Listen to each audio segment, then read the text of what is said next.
स्थावर और जंगम के भेद से अब करें लिंग की बात। स्थावर और जंगम की भेद से लिंग भी दो प्रकार के कहे गए हैं। जंगमम पुनश्च द्विविधम प्रोक्तम स्थावरम जंगमम तथा स्थावरम लिंगम इत्याहु इत्याहुस तगुरुम गुल तरुगुल्मादिकम यथा जंगमम लिंगम लिंगम इत्याहु कृमिकीटिका कीटादिकम तथा स्थावरस्य च शुश्रूषा जंगमस्य च तर्पणम तत तत तत्त सुखानुरागेण शिवपूजम विदुर्बधा बुधा। कहते हैं कि स्थावर और जंगम के भेद से लिंग और भी दो प्रकार के कहे गए। वृक्ष, पीपल का वृक्ष इत्यादि, या कोई भी वृक्ष, नाम नहीं दिया, वृक्ष, लता आदि को स्थावर लिंग कहते हैं। स्थावरम लिंगम इत्याहु तरु गुल्मादिकम तथा, पेड़ को और जो लताएं दिखती हैं वो सब शिवलिंग का स्वरूप है। वो सब स्थावर लिंग कहे जाते, जंगम लिंग कहे जाते हैं। और कह रहे हैं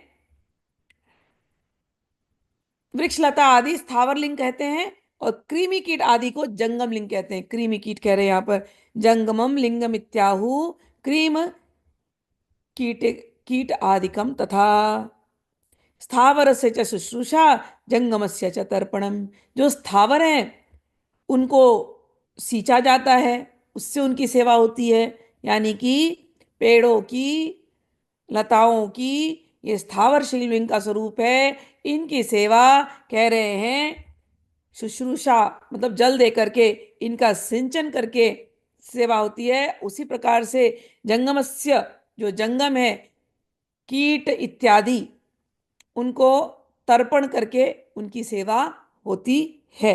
तो सींचने आदि के द्वारा स्थावर लिंग की सेवा करनी चाहिए और जिंगम जंगम लिंग को आहार एवं जल आदि दे करके तृप्त करना चाहिए।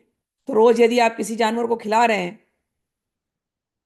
तो आपकी पूजा हो रही है। इसीलिए जब हम शिवलिंग पर जल देते हैं, वो जल कितने जानवरों को जाता है। हम शिवलिंग पर जो भी फूल चढ़ाते हैं, वो पूजा किया हुआ फूल वो कीड़े मकोड़े खाते हैं। आप शिवलिंग पर जो भी फल फूल चढ़ा रहे हो, वो फल फूल कीड़े मकोड़े खाते हैं। तो वो भगवान को दिया हुआ प्रसाद वो कीड़े मकोड़े खाते हैं, इसलिए आपकी सेवा हो जाती है। स्थावर की भी पूजा आपने कर ली और जंगम की भी पूजा आपने कर ली। आप जब जल दिए, जल गया पेड़ों के अंदर, तो सारे वृक्ष लताएं उनका सिंचन हो गया और जो फल फूल पुष्प इत्यादि चढ़ाए वो सब चींटियों ने खा लिया, तो उनकी भी सेवा हो गई। इस प्रकार से आपने स्थावर जंगम दोनों शिवलिंग रूप को आपने सेवा कर दी। आगे कह रहे, उन स्थावर जंगम जीवों को सुख पहुंचाने में अनुरक्त होना भगवान शिव का पूजन है। श्लोक नंबर 19 से लेकर के 21.5 श्लोक तक ये सारी बातें हो रही हैं। अध्याय 11 विश्वेश्वर संहिता। कहते हैं उन स्थावर जंगम जीवों को सुख पहुंचाने में अनुरक्त होना भगवान शिव की पूजा है, ऐसा विद्वान पुरुष मानते हैं।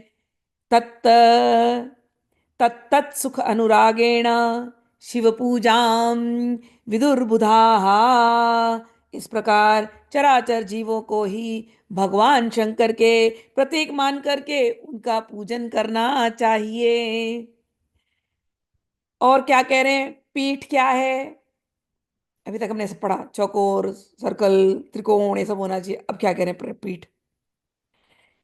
पीठम अंबामयम सर्वम, पीठम अंबामयम सर्वम शिवलिंगम च चिन्मयम यथा देवीम उमांके धृत्वा तिष्ठति शंकरः तथा लिंगम इदं पीठम धृत्वा तिष्ठति संततम। कह रहे हैं कि सभी पीठ परा प्रकृति जगदम्बा के स्वरूप हैं।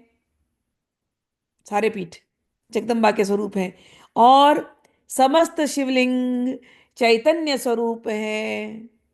तो जब आप शिवलिंग का दर्शन करते हो ना मंदिर में, तो नीचे वो पीठ के अंदर बिठाया उनको, खटवांग स्वरूप पीठ के अंदर बिठाया।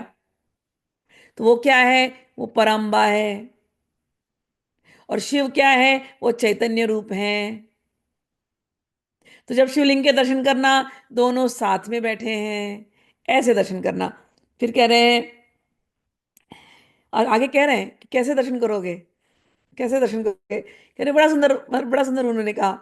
कह रहे कि जैसे भगवान शंकर देवी पार्वती को अपने गोद में विराजमान करके बिठाते हैं, उसी प्रकार यह शिवलिंग सदा पीठ के साथ ही विराजमान होती है।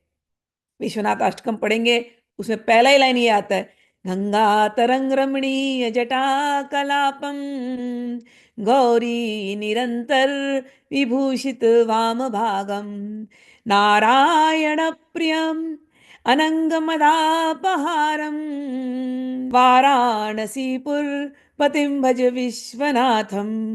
कहते हैं कि भगवान विश्वनाथ कहाँ पर बैठे हुए हैं? सबके जो नाथ हैं विश्वनाथ, कहाँ बैठे हुए हैं? कहते हैं वाराणसी में बैठे हुए हैं।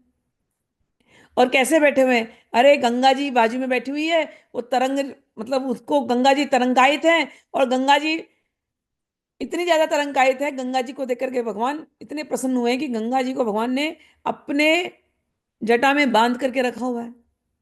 और इतना ही नहीं है, साथ में गौरी निरंतर विभूषित वाम भागम, गौरी को अपने वाम भाग में निरंतर, हमेशा हमेशा बिठाए रखते हैं।